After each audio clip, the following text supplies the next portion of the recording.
Hello，我係 Albert 啊，大家好，好高興來到呢個節目啊。我係來自於中國嘅湛江，咁我從事嘅行業咧係新媒體行業嘅。我係 Taffy，咁啊，我姓簡嘅，你叫我簡石嶺又得啊。呢個名咧就其實來自於我太太，就我真名其實係永堂，咁我太太話呢個分數唔夠高，咁啊同我改一個去學習易經咁啊，喺疫情嘅時間。咁啊，我本身係一個導師啦，咁啊認識阿 Albert 咧，咁啊因為我導師身份去認識佢。係啊，我之前其實係做 event 嘅，我本科嘅專業咧係喺中山大學讀嘅會展經濟與管理啊嘛，係，所以之前主要係做一啲展覽嘅策劃啊，同埋一啲 event 嘅啲組織咁樣嘅咯。唔係好好彩，你哋都知道當時疫情嘅時候，其實俾衝擊好大嘅就係嗰啲線下嘅聚會咯，所以有一啲規模嘅活動其實都被 cut 咗。我記得好清楚嘅就係我以前喺一間公司實習嘅時候啦，即係組織活動都已經約咗人，就零十嚟分鐘就要人都要到齊啦，然後咧就臨時通知個場地咧有一個人嘅碼已經紅咗，又成個之前即係策劃嘅嘢就全部都肥佬啦，全部都冇晒啦。即係當時係有個趨勢噶嘛，即係線下呢種活動係越來越收緊嘅。咁後面咧我就比較 focus 喺媒體方面嘅，即係線下唔得，咁我咪行線上嗰啲活動咯，係咪？就係呢個邏輯。咁就逐漸接觸到一啲媒體嗰啲政策啊，同埋線上嗰啲 social media 嘅社群嘅組織方面咯。就同我依家創業即係做緊嘅新媒體啊、小紅書啊、抖音啊一啲社群嘅打造係有關係嘅。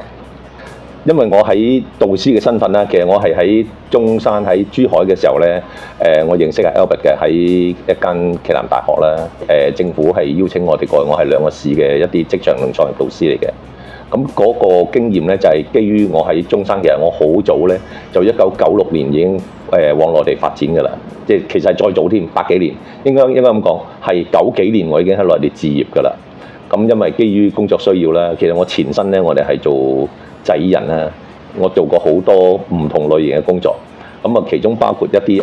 生產啦，咁啊變咗我哋係由生產轉做零售、批發、線下，跟住再做線上。咁喺呢個過程咧，其實已經吸收咗好多唔同嘅愉快兼夾極度痛苦嘅經驗啦。同太太咧亦都係依家係冇小朋友，咁我覺得咧，我哋喺呢個各方面嘅條件底下啦，咁我會覺得係時候咧，我喺呢個年齡呢個階段咧，係做一啲傳承嘅工作。咁於是咧，我就會一路去，我諗都有成10年8年啦，我都自己亦都建立一啲義工組織啊，我亦都係2、3個 NGO 嘅一啲嘅 chairman 或者係 finder。咁所以咧，我哋會一路去揾一啲啱嘅志同道合嘅人去發展。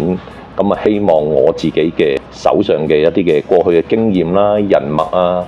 咁俾一啲啱嘅人去做一啲好嘅事。咁而家新山粒呢間公司咧，由一個傳統嘅活動策劃業務變咗新媒體啦。咁而家公司主要做啲乜嘢㗎？其實我哋公司依家主要係分3部分業務嘅。我哋核心業務就係頭先所講嘅 social media 咯，即係幫人哋推流啊，同埋打造咁樣嘅曝光矩陣。即係底層邏輯咧，就係創造一個有超過成萬個帳號嘅一個矩陣，根據你哋嘅宣傳嘅需求咯，咁用我哋嘅呢套技術去幫你哋批量分發內容喺唔同嘅社交平台上面，從而真係可以突破到平台嘅一啲限制。其實你哋都知道，依家平台佢嘅權力好大嘅，咁樣佢俾唔俾，即係佢嘅算法嘅限制啦，俾唔俾你曝光，其實由佢決定嘅。即係我哋希望即係通過呢一套矩陣啦，即係可以為我哋客戶嗰啲曝光帶來一啲比較穩定嘅保底咁樣，係呢個係我哋 social media 嘅業務。咁另外2個業務咧，一個就係社群電商，可以咁樣講。我哋係從幫嗰個企業從你呢個產品咩都冇，佢嘅詳情頁打造啦，同埋佢嘅上架，包括佢嘅出海，幫你做嗰個品牌獨立站，係佢係成一條龍服務嘅。然後第3個業務咧，係因為我喺國內讀書嘅時候咧，喺唔同嘅地方咧識咗好多設計師嘅朋友嚟嘅，係啊，就比如話名創優品嘅設計師，依家同佢關係比較好嘅，所以依家仲有一個業務咧，就係幫公司做啲品牌全網嘅升級啦，即係視覺形象嘅升級咁樣。呢個其實亦係配套咗頭先講嘅第2份業務，即係電商方面嘅啦，係。本身係以一個 mentor 嘅身份，其實係睇咗好多唔同類型嘅創業者嚇。咁啊，亦都之前喺認識阿 Albert 嘅時候咧，亦都好認真地去同佢做一個 fact find 先啊。呢個 fact finding 好緊要嘅，即係對於佢自己本身嘅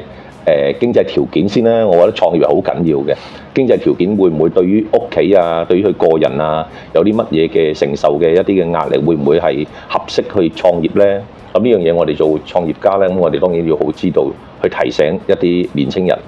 希望佢嘅專業咧係發揮翻喺佢相關嘅方面。咁所以我就會將我自己嘅咁多年嘅工作經驗啊、人脈啊，咁我會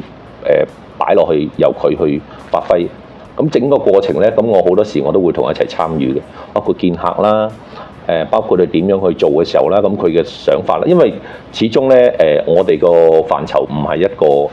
新媒體入邊嘅專業嘅經驗，咁所以呢方面咧，我會交翻俾 Albert 自己會去主導去做翻 operation 事務性嘅工作嘅。係。咁至於其他嘅咧，咁我哋就會喺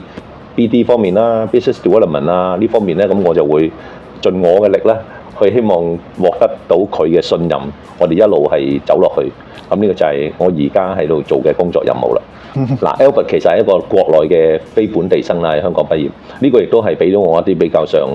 兩個唔同嘅地方啦，去發展嘅年青人咧，我就有比較多啲嘅深深嘅體驗啦。即係變咗，我將來我會喺邊方面嘅發展咧？我覺得Albert 或者非本地生咧喺香港其實係有相當嘅優勢條件咧，喺呢度去發展嘅。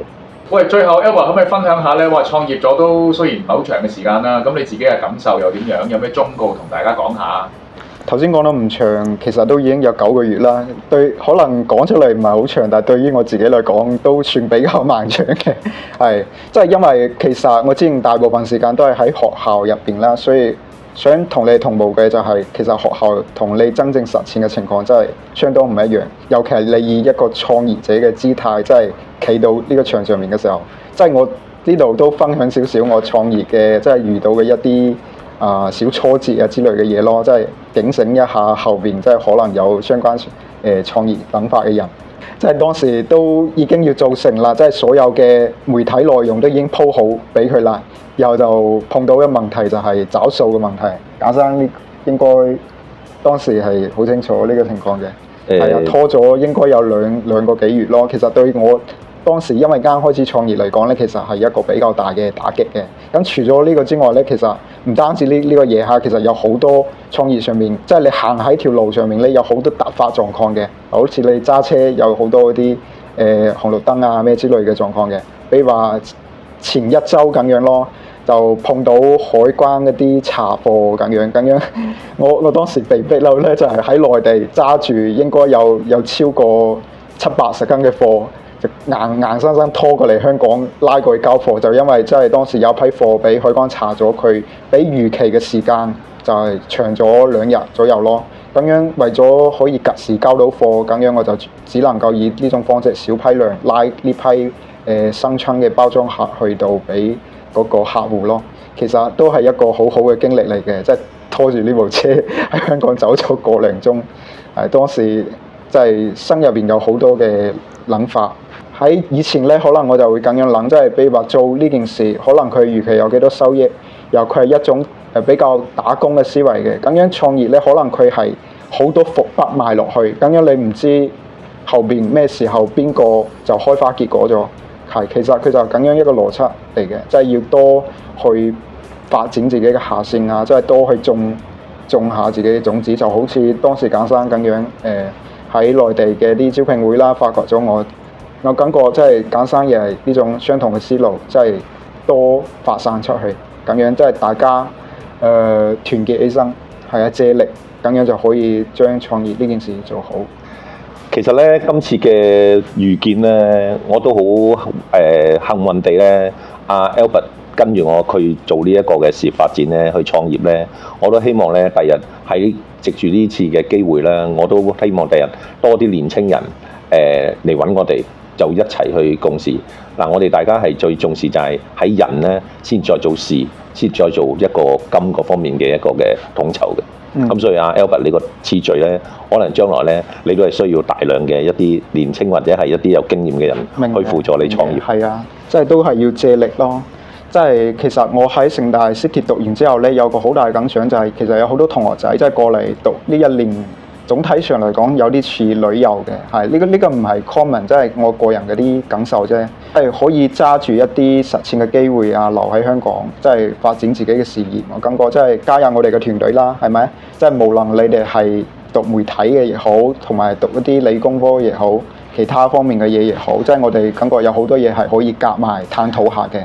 即係我哋喺香港讀書咧，即係唔應該就係好似咁樣走馬觀花咁樣，旅完遊攞咗張學歷就走咁樣，都係要加入相應嘅呢種社群，大家多一啲溝通，相互交換下資源，係嘛？你留翻啲等啲年青人或者有啲有意願加入我哋嘅團隊咧，依家係時候講拜拜㗎啦。記得到時點擊下邊繼續嚟揾我哋，聆聽我哋嘅精彩故事。拜拜。拜拜。